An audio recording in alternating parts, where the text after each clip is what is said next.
दोस्तों, किसी जंगल में एक कौवा और कोई घोंसला बना करके रहते थे। उन दोनों में बड़ा ही प्रेम व्यवहार था। एक दूसरे के बिना कोई एक पल भी नहीं रह सकता था। जब कभी कौवा घोंसला से बाहर उड़ करके जाता तो कोई उसके इंतजार में घंटों बैठी रहती। जब तक कौवा वापस नहीं आता तब तक वह ना तो कुछ खाती और ना पीती। एक दिन की बात है कि कौवा कहीं बाहर गया हुआ था। कोई उसके इंतजार में काफी देर से बैठी थी। कुछ देर के बाद कौवा आया और चुपचाप जाकर के अपने घोंसले में लेट गया। कौवे की इस तरह की हालत को देख करके कोई उसके पास गई और कहने लगी कि क्या बात है, आज तुम बहुत उदास दिखाई देते हो। कौवा कहने लगा कोई बात नहीं है, लेकिन कोई जिद करने लगी कि तुम मुझसे कुछ छिपा रहे हो। बार बार कोई के जिद करने पर कौवा कहने लगा तुम मुझसे यदि कुछ पूछना ही चाहती हो तो इससे पहले मैं तुम्हें एक कहानी सुनाता हूँ। उस कहानी को तुम ठीक से समझ लो, इसके बाद तुम्हें जैसा उचित लगे वैसा करना। कौवा कहानी सुनाने लगा। कौवा कहने लगा कि किसी राज्य में एक राजा और रानी दोनों रहते थे। राज्य में हर तरह की सुख सुविधाएं थीं।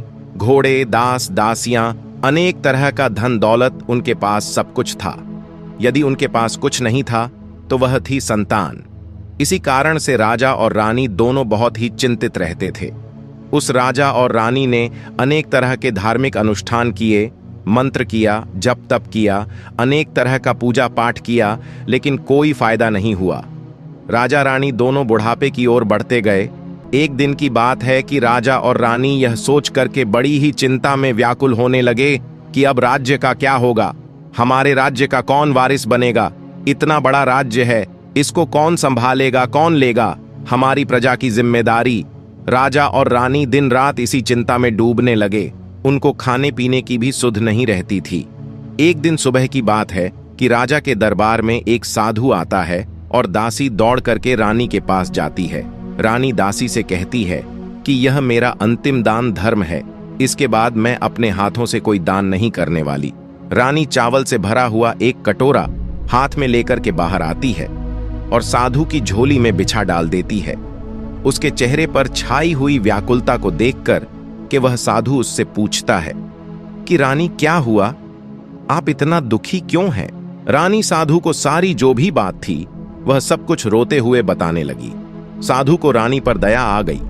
कुछ पल गंभीर होने के बाद साधु कहने लगा कि चिंता मत करो रानी, आपकी संतान की इच्छा पूरी हो जाएगी। आपकी कोख से एक पुत्र जन्म लेगा। मात्र वह 14 साल तक ही आप लोगों को मिलेगा। उसके आगे वह इस मृत्यु लोक में नहीं रह पाएगा। इससे बढ़कर के आपको कुछ देना मेरे लिए संभव नहीं है। अपनी बात पूरी करते करते उसने अपनी झोली में से हाथ डाला और थोड़े से चावल निकाल करके रानी को दे दिया और कहा कि आप और राजा दोनों इस चावल की खीर बना करके दोनों खा लेना, इससे तुम्हें पुत्र की जल्दी प्राप्ति होगी। इतना कह करके वह साधु वहां से चला गया। उस साधु के जाने के बाद रानी सोचने लगी कि 14 साल तो सही है, उतने समय के लिए हमें पुत्र तो मिलेगा, यही काफी है। उतने साल तक मैं उसे जी जान से बड़ा करूंगी, उसका पालन पोषण करूंगी, उसे बहुत प्यार करूंगी, उसे दुलार करूंगी और अपनी संतान की जो हमारे मन में इतने दिनों से इच्छा मरी पड़ी हुई थी वह जीवित हो जाएगी। कौवा कहने लगा कि उस रात अपना सारा राजकाज खत्म करने के बाद रानी राजा के पास पहुंची और राजा को जाकर के सारी बात बता दी कि साधु ने उसे कुछ चावल देकर के खीर बना करके खाने के लिए कहा। साधु महाराज ने यह चावल हम दोनों को खीर बना करके खाने के लिए कहा है। राजा कहने लगा इतना दान धर्म किया, जब तब किया कोई फल नहीं मिला, अब इस खीर से हमें संतान की प्राप्ति होगी क्या। उस पर रानी कहने लगी जब इतना सब कुछ किया तो अब यह भी सही, इतना भी कर लेते हैं, हो सकता है इसके बाद ईश्वर हमारी इच्छाएं को पूरी कर दे। उस साधु के क्रोध को क्यों बुलावा दे। यदि उसका हम कहना नहीं मानेंगे तो वह साधु नाराज हो जाएगा। राजा को अब किसी पर विश्वास था नहीं, लेकिन पत्नी को दुख ना पहुंचे इसलिए वह राजा राजी हो गया। एक दिन क्या होता है कि राजा और रानी दोनों स्नान करते भगवान का नाम लेकर के अपने पूर्वजों का स्मरण करते हुए और उस संत का नाम लेते हुए उस चावल से खीर बनाते हैं और दोनों खा लेते हैं। उसके बाद निश्चिंत होकर के राजा और रानी दोनों सो जाते हैं। कुछ दिन बीत जाते हैं और साधु द्वारा कहे के अनुसार रानी गर्भवती हो जाती है। उस पर राजा रानी बहुत ही खुश होते हैं और उनकी खुशी फूले नहीं समाती है। राजा रानी से कहने लगा कि महारानी, सचमुच साधु महाराज की कृपा हमारे ऊपर बरस पड़ी है। जब उसका समय पूरा हुआ, 9 माह के बाद पूरे समय के अनुसार रानी ने एक बहुत ही सुंदर पुत्र को जन्म लिया। बड़ा ही तेज था, उसके चेहरे पर मुखमंडल उसका चमक रहा था। राजा ने बड़ी धूमधाम से पुत्र के नामकरण किया और सारे राज्य में कई दिनों तक भंडारा चलवा, उत्सव मनाया गया। और अब पुत्र की कुंडली को देखने के लिए राज्य के सबसे बड़े विद्वान पंडित को राजा ने बुलवाया। पंडित जी ने जब उस पुत्र की कुंडली को देखा तो पंडित जी कुंडली देख करके बहुत चिंतित हो गए। कहने लगे कि महाराज, जो यह पुत्र है सिर्फ 14 साल तक जीवित रहेगा। राजा को इस बात की भनक भी नहीं थी। रानी को भी साधु महाराज की बात याद आ गई। दोनों चुप रह जाते हैं। उसके बाद राजा और रानी बड़े लाड़ प्यार से बेटे का पालन पोषण करते हैं। उस बेटे की हर ख्वाहिश को, हर जिद को वे पूरी करते हैं। थोड़े समय के लिए ही सही, भगवान ने संतान की अपनी मुराद पूरी कर दी। इससे वह हमेशा अपना किस्मत मानते थे। राजपुत्र दिन प्रतिदिन बड़ा होता गया। जब वह 7 साल का हो जाता है तो राजा एक अच्छे गुरु की नियुक्ति करके उसे पढ़ाई लिखाई में राज शस्त्र विद्या का और घुड़सवारी आदि जब भी 12 विद्याओं का शिक्षण कराते हैं। जब वह सब शास्त्र और विद्या में पारंगत हो जाता है और 12 साल की उम्र का वह जब बालक हो जाता है, तब एक अच्छी सी राजकन्या को देख करके उस बालक की शादी करवा दी जाती है। 2-3 साल बीत जाते हैं। बेटा जब 14 साल का हो जाता है तो एक दिन वह राजपुत्र राजा से कहता है कि पिताजी, मैं अपने राज्य को घूम करके देखना चाहता हूं। आज तक मैंने इस राज्य दरबार के और इस महल के सिवाय मैंने बाहर कुछ नहीं देखा है। बेटे की बात को सुनकर के राजा बड़ा परेशान हो जाता है, क्योंकि पुत्र को 14वां साल शुरू हो गया था। अब कोई अनहोनी होने का वक्त नजदीक आ पहुंचा था। लेकिन राजा यह सब बातें पुत्र को नहीं बता सकता था। वह क्या करता कि चेहरे की खुशी ला करके बेटे से कहता, हाँ हाँ जरूर जाओ बेटा, तुम्हें अपना सारा राज्य घूम करके देखना चाहिए। कहाँ क्या है यह सब जानना बहुत जरूरी है। कल मेरे बाद ही को इस राज्य का राजा बनना है। मात्र एक बात का ध्यान रखना, तुम जहां जा रहे हो, क्या कर रहे हो, यह बात अपनी पत्नी को कभी मत बताना। पुत्र कहता है, ठीक है पिताजी, आपने जो भी कहा है मैं वैसा ही करूंगा। एक दिन क्या होता है कि राजपुत्र दिन भर अपनी पत्नी के साथ मौज मस्ती करता है, खुशियां मनाता है और रात को ठीक 12 बजे बिस्तर से उठकर के बाहर चला जाता है। फिर सुबह होने से पहले वह वापस अपने महल में आकर के सो जाता है। ऐसे बहुत दिनों तक चलता रहा। अब पुत्र का 14वां साल खत्म होने में कुछ ही दिन समय शेष रह गया था। एक दिन की बात है कि उसकी पत्नी छोटी रानी रात में जाग जाती है। रानी देखती है कि बिस्तर पर जो वह राजकुमार है वह नहीं है। महल में सब जगह देखती है, खोजती है, पर वह कहीं नजर नहीं आता है। क्या करेगी, किससे कहेगी? वह चुपचाप रहती है। फिर सुबह होने पर वह देखती है कि उसका पति अपने बिस्तर पर सोया हुआ है। वह पति से कुछ नहीं पूछती। लेकिन दूसरी रात भी वैसे ही होता है, तीसरी रात, चौथी रात, ऐसे कई दिनों तक चलता रहता है। रानी इस तरह की व्यवहार को देख करके अपने पति के बहुत चिंतित हो जाती है, उदास हो जाती है। पति रात को कहां जाता है, क्या करता है, किससे मिलता है, उसके मन में अनेक तरह के सवाल उठते हैं।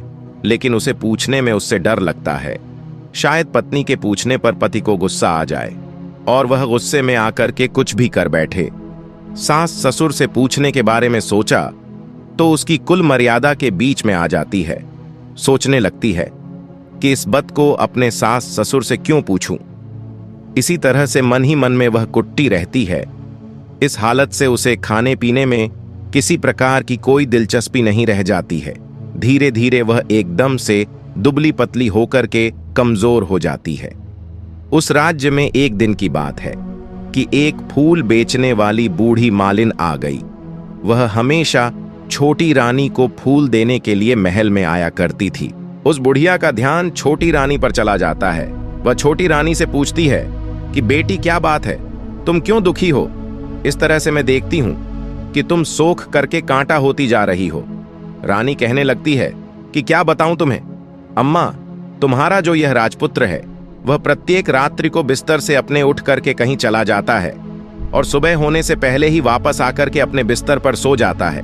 वह कहाँ जाता है, किससे मिलता है, कौन सी उसकी प्रेमिका है, यह सब सोच करके मेरा मन बड़ा दुखी होता है और इसी दुख और चिंता के कारण मैंने खाना पीना सब कुछ छोड़ दिया है और इसीलिए सक करके मैं कांटा बन गई हूं।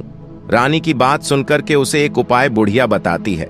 कहती है कि बेटी ऐसा करना कि आज रात तुम सोना मत, उसके पीछे जाकर के देखना कि वह कहाँ जाता है, क्या करता है, किससे मिलता है, उसकी ठीक से पहरेदारी करना। पर मुझे नींद आ गई तो क्या करूंगी। वह बूढ़ी माई कहती है कि नींद ना आए इसलिए एक काम करना, अपने बाएं हाथ की उंगली में एक छोटा सा जख्म बना लेना और उस पर थोड़ी सी मिर्च लगा करके उस पर छिड़क देना। उससे तुम्हें बड़ी जलन होगी और उस पीड़ा से तुम्हें रात भर नींद नहीं आएगी। रानी बुढ़िया के कहने के अनुसार अपनी उंगली में एक छोटा सा घाव बना करके और उस पर थोड़ा सा मिर्च लगा लेती है और उसे नींद नहीं आती है। लेकिन थोड़ी देर के बाद जब वह सो जाती है, दूसरे दिन सुबह बुढ़िया जब फूल लेकर के आती है, उसके महल में पहुंचती है और पूछती है उससे कि क्या हुआ बेटी, देख पाई क्या, पति तुम्हारा कहाँ जाता है। रानी कहती है कि नहीं अम्मा, पहले कुछ समय जलन के कारण मुझे नींद नहीं आई, लेकिन जैसे ही जलन शांत हुई उसके बाद मैं सो गई, फिर मुझे पता नहीं चला कि क्या हुआ। वह बुढ़िया कहती है कोई बात नहीं, आज तुम उंगली पर पहले से थोड़ा बड़ा जख्म बना लेना और उस पर ज्यादा मिर्च लगा लेना। रानी वैसे ही करती है, परंतु वह सिर्फ पति के बिस्तर से उठकर के बाहर निकलते वक्त जाग पाई। वह उसके पीछे नहीं जा सकी क्योंकि उसकी आंखें उस समय तक मूंद गई थीं, उसे नींद आ चुकी थी। दूसरे दिन सुबह जब वह फिर बुढ़िया आती है और रानी से पूछती है तो रानी रो करके कहने लगती है कि अम्मा, आज भी उसकी पहरेदारी मैं ठीक से नहीं कर पाई। बुढ़िया कहती है कि बेटी सब कुछ ठीक हो जाएगा, तुम आज रात जख्म और बड़ा करना और उस पर ज्यादा मिर्च के साथ नमक भी लगा लेना और एक काम करना बेटी, वह जब जाने के लिए निकलता है तो उसका रास्ता रोक करके उसके सामने खड़ी हो जाना। बुढ़िया ने जैसा बताया रानी वैसा ही करती चली गई। आज रात उसे नींद नहीं आ रही थी। पति रात के 12 बजे बिस्तर से उठ करके जब महल से निकलने के लिए आगे बढ़ता है तो वह बुढ़िया ने जिस तरह से उसे बताया था उसी तरह से रानी आकर के पति के सामने रास्ता रोक करके खड़ी हो जाती है। कहती है कहां जा रहे हो और किससे मलने के लिए तुम जा रहे हो, मुझे यह बताओ, इसके बाद में जाना। पत्नी को इस तरह से देख करके वह राजपुत्र से बहुत समझाने की कोशिश करता है। कहता है कि देखो, अगर मैंने तुम्हें यह बात बता दी तो मैं तुम्हें दोबारा नहीं मिल पाऊंगा। पत्नी कहती है कोई बात नहीं, ना मिल पाओ, लेकिन आप रात के समय कहां जाते हो, क्या करते हो, किससे मिलते हो, यह पहले मुझे बता दीजिए। वह राजपुत्र इसके पत्नी की जिद के आगे बिल्कुल असहाय हो जाता है। पत्नी की जिद के आगे उसकी एक नहीं चलती। ठीक उसी समय उसका 14वां साल शुरू होने वाला था, 15वां साल लगने वाला था। अब वह जाने दो। वह सोचता है कि वह कुछ चावल मंत्रों से सिद्ध करके अपनी पत्नी को देकर के कहता है कि देखो, इन चावल के दानों को दोनों हाथों में अपनी मुट्ठी में पकड़ लेना। पहले दाएं हाथ में पकड़े चावल मेरे ऊपर फेंक देना, मैं कौन हूं तुम्हें पता चल जाएगा। बाद में बाएं हाथ में पकड़े हुए चावल मेरे ऊपर फेंकना, मैं जैसा था तुम्हें मिल जाऊंगा। लेकिन यदि तुम बाएं हाथ के चावल मेरे ऊपर फेंकना भूल गई तो मैं तुम्हें कभी नहीं मिल पाऊंगा, इतना याद रखना। रानी बड़े आत्मविश्वास के साथ कहकर कि दाएं हाथ में पकड़े चावल पति के ऊपर फेंक देती है। वह जो राजपुत्र था एकदम एक घोड़े में परिवर्तित हो जाता है। एक सफेद घोड़ा, लंबी गर्दन, बड़ी बड़ी उसके अयाल देखते ही वह तेजी से दौड़ने लगता है। रानी उस घोड़े को देख करके एकदम से घबरा जाती है और पति ने बाएं हाथ के चावल फेंकने की जो बात कही थी वह सब रानी भूल जाती है। उसकी आंखों के सामने वह घोड़ा महल से बाहर हिन हिना करके बाहर चला जाता है। घोड़ा जो महल से बाहर जाता है तो वापस नहीं आता। अब रानी को बड़ा पश्चाताप होता है। वह स्वयं को कोसने लगती है, लेकिन अब उससे कोई फायदा नहीं होने वाला था। राजपुत्र अब वापस नहीं आने वाला था। जब सुबह होती है, महाराज और महारानी को सब बात पता चलता है। उन्हें बहुत दुख होता है। वह बिस्तर पकड़ लेते हैं और अपने बेटे का इंतजार करने लगते हैं। एक दिन उनका बेटा वापस आएगा, यही सोचते रहते हैं। इसी तरह से एक दिन, 2 दिन, महीना बीत गया, 2 महीने बीत गए, 3 महीने बीत गए, आखिर धीरे धीरे करके 6 महीने पूरे हो गए। लेकिन राजपुत्र का अब तक के कोई किसी प्रकार का कोई पता नहीं था। प्रधान राजपुत्र को ढूंढने के लिए राज्य के गांव गांव सिपाही भेजता है, लेकिन उससे कोई सफलता नहीं मिलती है। इधर रानी अपनी जिद के कारण पति के गायब हो गया, यही सोच करके स्वयं ही मन अपने आप को कोसती रहती है। और एक दिन वह प्रण लेती है कि कुछ भी हो जाए, मैं पति को किसी तरह से ढूंढ करके उसे वापस जरूर घर लेकर के आऊंगी। एक दिन की बात है कि सुबह उठ करके वह अपने सास ससुर के पास जाती है और कहती है कि मैंने अपने पति को, जो भी मैंने पाप कर्म किया है और उसी के कारण मेरा पति यहां से नाराज होकर के चला गया है, मैं किसी भी कीमत पर अपने पति को खोज करके लाऊंगी। और मैं अपने पति की खोज में जा रही हूं। महाराज और महारानी को क्या चाहिए था? उनका पुत्र था, बेटा किसी तरह से उनको मिलना चाहिए था। वह बहू को जाने की आज्ञा दे देते हैं, कहते हैं कि बेटी तुम्हें जो चाहे वह करो, जहां जाना हो वहां जाओ, लेकिन हमारे बेटे को वापस लेकर के आओ, भगवान तुम्हें कामयाबी दे। अब रानी क्या करती है, वह ही भेष बदल करके एक सेठानी बन जाती है और अपने साथ कुछ नौकर और दासियां को लेकर के थोड़ा सा कुछ सामान अपने हाथ में लेकर के राज्य की सीमा पर जाती है और वहां एक बड़ा सा भोजनालय खोल देती है। वह आने वाले सब यात्रियों को वह मुफ्त में खाना खिलाने लगती है और उनसे कहती है कि तुम्हें जो खाना है उसके लिए एक शर्त है। कोई अजीब चीज उसकी मालकिन को यानी राजकन्या को बतानी पड़ेगी, जो वहां आने वाला हर नागरिक अपनी तरफ से मैंने यह देखा है, मैंने वह देखा है कहकर वहां से मुफ्त खाना खा करके जाता था। परंतु रानी को जो बात चाहिए थी वह अब तक नहीं मिल चुकी थी। ऐसे ही कई दिन बीतते गए। एक दिन क्या होता है कि रानी के महल फूल लेकर के जाने वाली बुढ़िया के एक बेटा और बहू थे। उनका एक छोटा बेटा था, यानी बुढ़िया का एक पोता था। बेटा और बहू सुबह काम के लिए जब निकलते तो पोते को संभालने की जिम्मेदारी बुढ़िया पर रहती थी। बुढ़िया दिन भर पोते को अपने पालती थी। एक दिन होता क्या है कि बुढ़िया को पान खाने की बड़ी आदत थी। वह पान खाने के लिए उसे छूना चाहिए था। वह उसे तैयार करने के लिए सीपियां लेकर के आई और इन सीपियां को भूनने के लिए गोबर के कंडे चाहिए थे। कंडे इकट्ठा करने के लिए वह बांस की टोकरी लेकर के चरवाहे के मैदान में गई। वहां बहुत सारे कंडे थे। उन्हें जमा करते करते उसे घर आने में काफी अंधेरा हो चुका था। इस ओर शाम होते ही काम से वापस बेटा और बहू पहुंचे तो देखा कि बच्चा घर पर अकेला है और रो रहा है। वह दोनों गुस्से से आग बबूला हो गए। इतने में ही वह बुढ़िया घर आ गई। बेटा ने पूछा कि पोते को घर में अकेला छोड़ करके तुम कहां गई थी? वह बुढ़िया कहने लगी कि गोबर के कंडे इकट्ठे करने के लिए गई थी।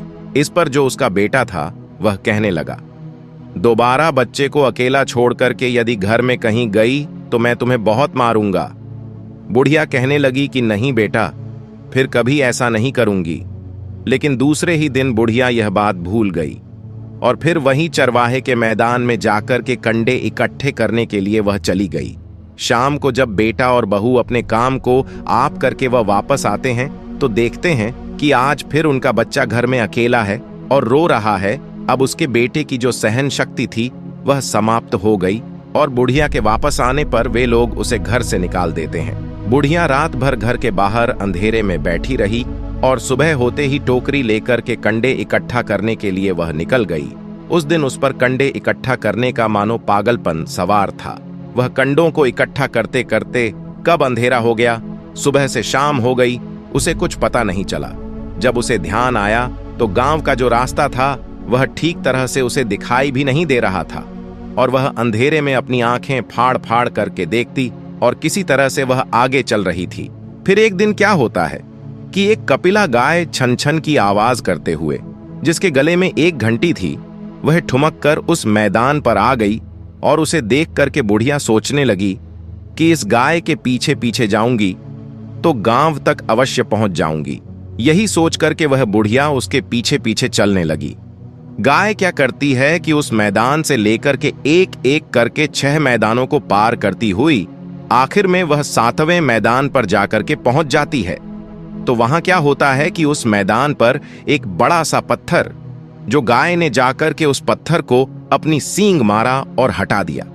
पत्थर जब हटा तो वह पाताल में जाने के लिए नीचे सीढ़ियां दिखाई देने लगी।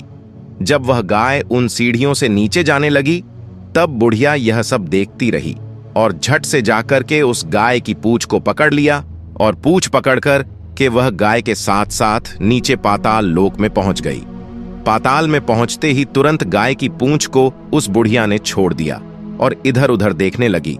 वहीं से बुढ़िया ने देखा कि पाताल में सब जगह तो जगमगाहट है, दीप जल रहे हैं और तेज रोशनी गाय के ऊपर पड़ती है और वहां अद्भुत अजीब तरह की घटनाएं घट रही हैं। गाय के नीचे जाती ही उसके गले में अपने आप साकल पड़ गई और छम छम करके कोई दुधारी में गाय का दूध दुहने लगी। लेकिन जो भी कोई वह कर रहा, वह मात्र दिखाई नहीं दे रहा है। बुढ़िया यह सब देख करके बहुत घबरा गई। सोचने लगी कि कहां आ करके मैं फंस गई। यहां वहां छिपने की वह बुढ़िया जगह ढूंढने लगी, लेकिन उसे कहीं जगह नहीं मिली। हर तरफ उजाला था। अब एक कोने में जाकर के वह बुढ़िया खड़ी हो गई। जो कुछ सामने हो रहा था उसे वह चुपचाप देखने लगी। कुछ पल के बाद वहां झट से एक सफेद घोड़ा आया और वहां 2 कुंड थे। उसमें एक कुंड में उस घोड़े ने छलांग लगाई और ऊपर आ गया। अब राजपुत्र का रूप प्राप्त हो गया। राजपुत्र बनने के बाद उसने दूसरे कुंड में पानी में स्नान किया। वहां रखे नए नए कपड़े पहने और एक सुंदर पलंग पड़ा था, उस पर आकर के बैठ गया। उसके सामने अपने आप 5 पकवानों की थाली आ गई, दूध की प्याली आई, पान आ गया और सामने उसके एक कौवा बैठा हुआ था।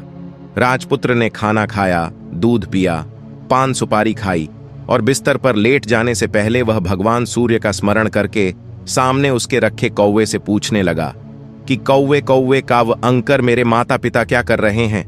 कौवा कहने लगा, बेटे के शोक में वे डूबे। वह कहने लगा कि राज्य को कौन संभाल रहा है? कौवा कहने लगा कि राज्य प्रधान संभालता है। राजकुमार ने पूछा कि मेरी पत्नी क्या करती है? कौवे ने कहा, उसने चौराहे पर आकर के भोजनालय शुरू किया है और आते जाते लोगों से वह हर रोज नई खबर के बारे में पूछती है। कौवे के यह कहते ही राजपुत्र कहने लगा, ठीक है। उसके बाद वह सो गया। बुढ़िया कोने में खड़ी होकर के यह सब कुछ देखती रही। ऐसी अद्भुत घटना उसने जिंदगी में पहली बार देखी थी। उसे अंदर ही अंदर बड़ी व्याकुलता होने लगी। वह अपनी भूख प्यास सब कुछ भूल करके आगे क्या होता है यह देखने के लिए व्याकुल होने लगी। लेकिन उसके बाद और कुछ घटनाएं नहीं घटी। इसी तरह से रात बीत गई, सुबह हो गई। सुबह होने पर पलंग पर सोया हुआ वह राजकुमार उठा और फिर से पहले वाले कुंड में छलांग लगाई। अब वह फिर से घोड़ा बनकर के कुंड से बाहर आ गया और बाहर आते ही वह तेजी से उस पाताल नगरी के बाहर निकल गया। लेकिन वह कहां गया, बुढ़िया को कुछ पता नहीं चला। उसके बाद पिछली रात की तरह कोई उस गाय को छमछम करके दूध दुहने लगा। जैसे ही दूध दुहना खत्म हुआ, गले में उसके रस्सी पड़ गई और जो रस्सी पड़ी हुई थी वह अपने आप खुल गई और वह गाय तेजी से ऊपर जाने वाली सीढ़ियों की ओर भागने लगी। गाय को उस तरह जाते हुए देखकर कि वह बुढ़िया सोचने लगी, अब गाय के साथ यहां से ऊपर जाना ही समझदारी है, नहीं तो कोई नई मुसीबत आकर के मेरे ऊपर पड़ जाएगी। झट से उस बुढ़िया ने गाय की पूंछ पकड़ी और गाय के साथ वह बाहर आ गई। गाय जब ऊपर मैदान में पहुंची तो सुरंग का रास्ता अपने आप बंद हो गया और उसके मुंह पर रखा हुआ बड़ा सा पत्थर वह पहले की तरह ही रख गया। ऊपर आकर के वह गाय जंगल की ओर चली गई तो उधर बुढ़िया एकदम बावली सी होकर के पाताल नगरी में जो कुछ भी उसने देखा था जल्दी से जल्दी किसी को बताने के लिए वह व्याकुल होने लगी। एकदम से याद आया कि नगर की सीमा पर कोई औरत है जो भोजनालय चलाती है और नई बात बताने वाले को वह खाना फ्री में खिलाती है। ऐसा सोच करके वह सोचने लगी कि मैं क्यों ना जाकर के उस औरत को बात बताऊं और यदि उसे यह बात पसंद आ गई तो बाकी जीवन खाने पीने की जो भी झंझट है उससे सब मुक्ति मिल जाएगी। बुढ़िया ने मन में विचार किया और तुरंत उस भोजनालय के द्वार पर टगे हुए नगाड़े के सामने जाकर के पहुंच गई और जोर से नगाड़ा बजाना शुरू कर दिया। नगाड़े का इस तरह से बजना सुनकर के मालकिन यानी छोटी रानी के मन में बड़ी प्रसन्नता होती है। सोचती है कि शायद कोई बड़ी बात लेकर के यहां आया है। रानी सिपाहियों को आदेश देती है कि जाइए और जो भी कोई आया है उसकी अच्छी तरह से खातिरदारी कीजिए। आदेश पाते ही सिपाही नीचे दौड़ करके गए तो एक बुढ़िया नगाड़ा बजा रही है। उन्होंने उस बुढ़िया से पूछा कि और ये बुढ़िया क्या हुआ, क्यों नगाड़ा बजा रही है? बुढ़िया कहने लगी, कुछ नहीं बेटा, यहां खाना मिलता है ना, इसीलिए आई हूं, खाना चाहिए, मिलेगा। लेकिन मुझे तुमसे कोई नई बात जाननी है, वह तुम्हें पहले बतानी पड़ेगी। बुढ़िया ने कहा कि हां बताऊंगी। एक बात मालूम है मुझे। इस पर सिपाही उसे अंदर लेकर के आए। उनको मालकिन का आदेश था कि जो कोई बूढ़ा बुजुर्ग वहां आए उनके साथ अच्छी तरह से पेश आना और उनका अच्छा से आदर सत्कार करना और सेवा करना।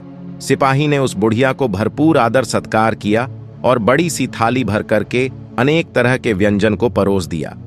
बुढ़िया कुछ दिनों से उन्होंने खाना नहीं खाया था। कई दिनों से वह बुढ़िया भूख थी। खाने को देखती ही वह खाने पर टूट पड़ी और जब वह उसने खाना खा लिया तो उसे सिपाहियों ने नई साड़ी पहनने के लिए दी। उसके बाद उसे लेकर के वह सब रानी के पास गए। बुढ़िया और रानी ने तुरंत एक दूसरी को पहचान लिया। बुढ़िया कहने लगी कि बेटी तुम, और रानी बोली अम्मा तुम। कुछ देर तक दोनों अनेक तरह की बातें करती रहीं। आखिर बुढ़िया से कहने लगी वह रानी, अम्मा अब बताओ तुमने क्या नई बात देखी है? नई बात मैंने कोई बात नहीं देखी। नहीं है, वह तो मेरे पास तुम्हें देने के लिए पैसे नहीं थे, इसीलिए मैंने झूठ कहा और नगाड़ा बजा दिया। रानी ने कहा कि अम्मा घबराओ नहीं, मैं किसी को तुम्हारा नाम नहीं बताऊंगी। फिर भी बुढ़िया कहने लगी कि मैंने क्या देखा, कब देखा, करके आनाकानी करने लगी। इस पर वह जो रानी थी उसने कहा, देखो अम्मा, यदि तुमने मुझे वह नई बात बताई तो जिंदगी भर मैं तुम्हारी देखभाल करूंगी और तुम्हें रानी माता की तरह रखूंगी। अब बुढ़िया इस बात को सुनकर के बताने के लिए तैयार हो गई।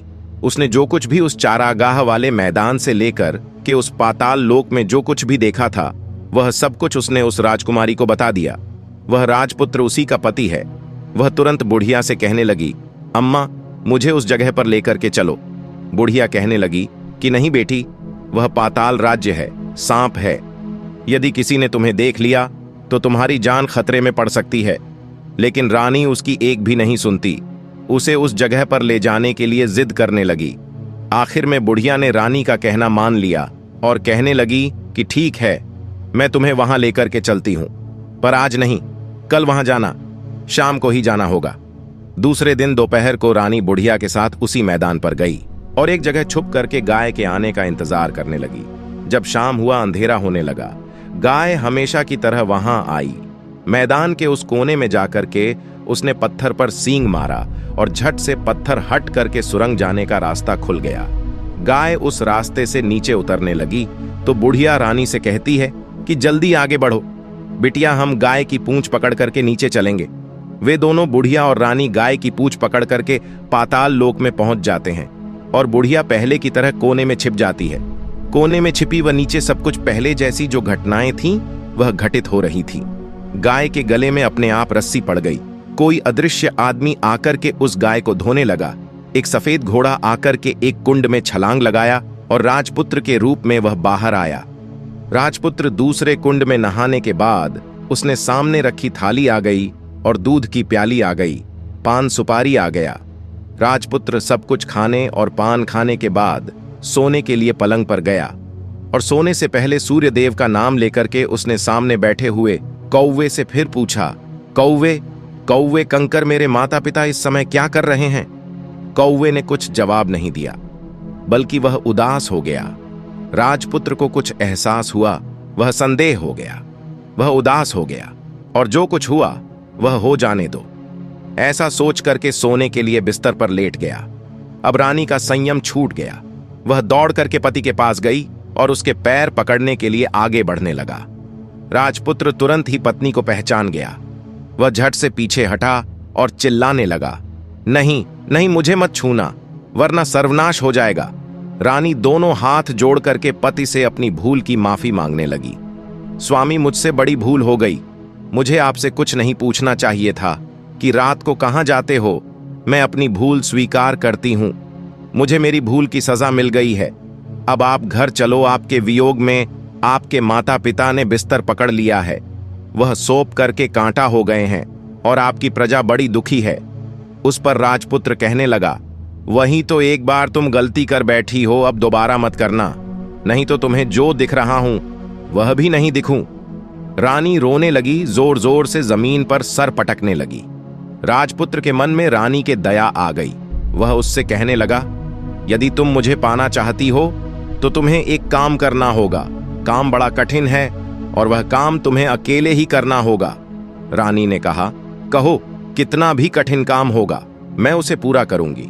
उस राजपुत्र ने कहा कि इस पाताल से ऊपर जाते ही तुम्हें एक बड़ा घना जंगल नजर आएगा और इस तरह के 6 जंगलों को पार करने के बाद जब 7वां जंगल तुमको मिलेगा तो उस जंगल के बीचों बीच में एक बरगद का पेड़ है और उसके आसपास जगह जगह पत्ते, फंदे, जटाए, कांटे आदि सब झक चुका है। वहां बाघ, शेर, भालू, सांप सभी आकर के वहां बैठते हैं। तुम्हें उन सबको भगा करके उस जगह को साफ करना है और उसको गोबर से लीप करके पवित्र बनाना है।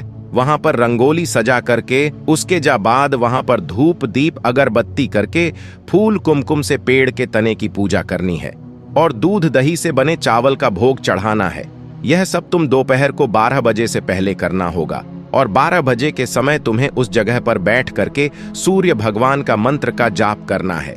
ठीक 12 बजे सूर्य भगवान का रथ आकर के वहां उतरेगा और वह सब देख करके जब खुश हो जाएंगे और कहेंगे कि जिस किसी ने यह सब किया है उसे मैं मनचाहा वरदान देना चाहता हूं, ऐसा सुन करके तुम सामने जाना और उनके रथ का दाहिना घोड़ा मांग लेना, मैं तुम्हें मिल जाऊंगा। इतना कह करके वह राजपुत्र अपने पलंग पर जाकर के सो गया और छोटी रानी सुबह होने का इंतजार करने लगी। सुबह होते ही वह बुढ़िया के साथ गाय की पूंछ पकड़ करके ऊपर आ गई। ऊपर आने के बाद वह बुढ़िया से कहने लगी, अम्मा, अब मैं अकेले आगे जाऊंगी, तुम भोजनालय को वापस चली जाओ। वह जंगल में जाकर के राजपुत्र के द्वारा बताई गई जो भी बात थी वह ढूंढने लगी और स्वयं आरी से उस जगह सब कुछ काटने के बाद साफ सफाई किया और जैसे उस राजपुत्र ने कहा था वैसे ही उसने उस जगह को साफ करके, लीप पोत करके और चंदन, धूप, दीप, अगरबत्ती करके दूसरे दिन पौ फटने से पहले ही वह वहां जाकर के यह सब कुछ कर दिया और बैठ करके भगवान सूर्य का स्मरण करने लगी। जैसा कि उसके पति ने बताया था, दोपहर को ठीक 12 बजे सूर्य भगवान का रथ उस स्थान पर आकर के रुक गया। सूर्य भगवान ने जब रथ से नीचे देखा तो सुगंधित वातावरण देख करके वह बहुत प्रसन्न हो गए। कहने लगे कि जिस किसी ने यह काम किया है वह यहां आकर के मुझसे मनचाहा वरदान मांग ले, उसे मैं अवश्य दूंगा। रानी ने जब यह शब्द सुना तो बिना किसी संकोच के दौड़कर के वह सूर्य भगवान के सामने आई और उनको साष्टांग प्रणाम करके कहने लगी, भगवान, वह मैं ही हूं, मैंने इस जगह को साफ किया है। अच्छा, तो तुम्हें जो चाहिए वह वरदान मांग लो। भगवान, मुझे आपकी रथ का दाहिना घोड़ा चाहिए। सूर्य भगवान बोले, नहीं नहीं, मैं तुम्हें ऐसा नहीं दे सकता। मैं किसी भी तरह से तुम्हें रथ का यह घोड़ा नहीं दे सकता। मेरे रथ में 12 घोड़े हैं, तुम चाहो तो कोई और घोड़ा मांग लो, लेकिन यह दाहिना घोड़ा मत मांगो, वह मैं तुम्हें नहीं दे सकता। छोटी रानी ने एक भी नहीं सुना। वह सूर्य से एक ही बात कह रही थी कि हमें कुछ भी हो और कुछ नहीं चाहिए, आपके रथ का सिर्फ दाहिना घोड़ा ही चाहिए। वह आपके पैरों में, वह सूर्य भगवान के पैरों में कहने लगी कि मैं गिर करके अपनी जान दे दूंगी। सूर्य भगवान के पास धर्म संकट पड़ गया। उन्होंने वचन दे दिया था, अब अपने वचन से पलट नहीं सकते थे। उन्होंने कहा, ठीक है, दे दिया तुम्हें घोड़ा। सूर्यदेव ने कहा कि फिर एक बात और कही, देखो मैंने तुम्हें घोड़े को तो दे दिया, लेकिन वह तुम्हें यहां नहीं मिलेगा, तुम्हें उसे जाकर के पाताल लोक से लाना होगा। रानी कहने लगी, पाताल क्या भगवान, मैं उन्हें पाने के लिए कहीं भी जा सकती हूं और किसी हद तक कुछ भी कर सकती हूं। रानी को वचन देकर के सूर्यदेव अपने मार्ग में चले गए और इधर रानी जंगल से अपने भोजनालय में आ गई। फिर वह बुढ़िया को लेकर के उस मैदान पर आ गई। जल्दी ही शाम हो गई। शाम होते ही वहां पर गाय पहुंची और गाय की पूंछ पकड़ करके वे दोनों वहां पर पाताल लोक में जाकर के पहुंच गई। रानी और बुढ़िया जल्दी जल्दी नीचे जो कुछ भी पाताल लोक में घटनाएं थीं वह सब पहले की तरह ही घटित होने लगी। घोड़े का एक कुंड में स्नान करके राजपुत्र बनना, नहा धो करके पलंग पर जाकर के बैठना और खाने पीने की थाली उसके सामने आना। जो कुछ पहले हुआ था वह सब उसी तरह से हो गया। लेकिन आज एक नई बात घटी। आज दो दो थाली दो दो, दूध की प्याली दो दो, पान बीड़े उसके सामने आए। वह कुछ नहीं बोला। अपने हिस्से की थाली खा करके, दूध पी करके, पान खा करके वह सोने के लिए चला गया और हमेशा की तरह सोने से पहले वहां बैठे कौवे से वह पूछने लगा, कौवे कौवे काव अंकर, मेरे पिता क्या करते हैं? उस कौवे ने जवाब दिया कि वे दोनों तुम्हारे शोक में मरने की स्थिति में पहुंच गए हैं। ऐसा झट से उसकी सुनते ही आंखों से आंसू बहने लगे। फिर वह पूछने लगा कि कौवे कौवे कौ अंकर, मेरा राज्य कौन चला रहा है? वह कौवा कहने लगा कि तुम्हारा राज्य प्रधान चला रहा है और वह सब कुछ हड़प चुका है। वह प्रजा पर बहुत अत्याचार कर रहा है। यह सुनकर के राजपुत्र को बड़ा गुस्सा आया। वह गुस्से में अपनी मुट्ठी को भींच लगा, पूछने लगा, कौवे कौवे कौ अंकर, मेरी पत्नी इस समय क्या कर रही है? कौवा कुछ नहीं बोला, चुप रहा। अब रानी का संयम जवाब दे चुका था। वह दौड़ करके पति के गले में जाकर के पड़ गई। और अब मैं तुम्हें मिल गया। राजपुत्र कहने लगा, सच कहते हो? अब आप फिर से घोड़ा तो नहीं बनोगे? नहीं, मैं दोबारा घोड़ा नहीं बनूंगा। तुमने जो इतने सारे कष्ट उठाए हैं मुझे पाने के लिए, इसलिए सूर्यदेव ने मुझे सदा के लिए घोड़े के जन्म से मुक्त कर दिया है।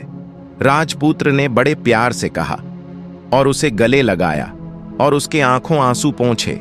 और उसके बाद वह जो वहां पर कौआ बैठा हुआ था वह कहने लगा कि हे राजकुमार और राजकुमारी, तुम दोनों जाने से पहले मेरी 3 बातें याद रखना। कौवा राजकुमार से कहने लगा कि पत्नी चाहे कितनी भी प्यारी हो, आप उसे कितना भी मानते हो, लेकिन यह 3 बातें उसको कभी नहीं बताना।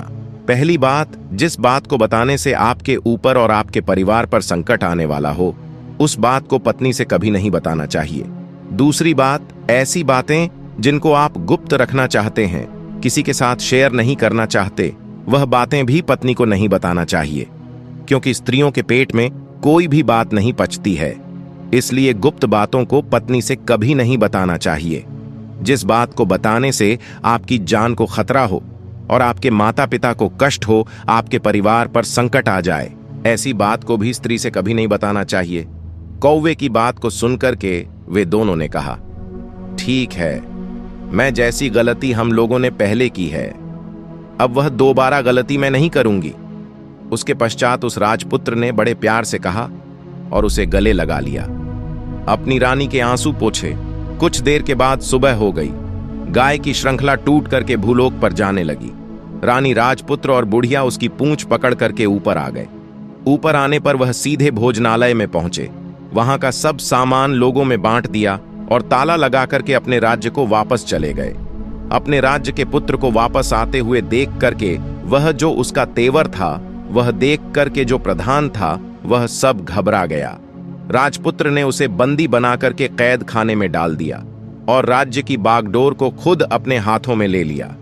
इसके बाद अपने माता पिता से मिलने के लिए वह राजकुमार राजकुमारी के साथ अपने महल में गया। और राजपुत्र क्या देखता है कि उसके माता पिता उसके शोक में शोक करके कांटे बदन गए हैं। पुत्र को देख करके मरणासन्न स्थिति में राजा और रानी की आंखों से टप टप आंसू बहने लगे। इन दोनों ने पुत्र को गले लगाया, उसे प्यार से सहलाने लगा। इतना होने के बाद उनके सेहत में एकदम से सुधार आने लगा। अब बिस्तर से उठ करके बैठ गए, पुत्र को आशीर्वाद देने लगे। राजा के पुत्र के आने की खबर तुरंत सारे राज्य में फैल गई। प्रजा इस तरह की बात को सुनकर के फूले नहीं समा रही थी। सारी प्रजा राजमहल में आकर के इकट्ठी हो गई। राजपुत्र ने उन्हें दर्शन दिया और आज से उन्हें किसी किसी प्रकार का कोई दुख नहीं पहुंचेगा, ऐसा वचन देकर कि वह अपने राज्य के सिंहासन पर जाकर के बैठ गया और एक अच्छा राजा बन के अपने अच्छे राज्य को अच्छी तरह से वह चलाने लगा और अपनी पत्नी के साथ और अपने माता पिता के साथ सुख शांति से जीवन बिताने लगा। और जो वह बुढ़िया थी उसे वह अपने पास में उसे रख लिया। दोस्तों, ये कहानी आपको कैसी लगी है, एक प्यारा सा कमेंट करके जरूर बताना। और यदि वीडियो आपको पसंद आया है, अच्छा लगा है, तो वीडियो को एक लाइक करके चैनल को सब्सक्राइब करने की भी कृपा कर देना।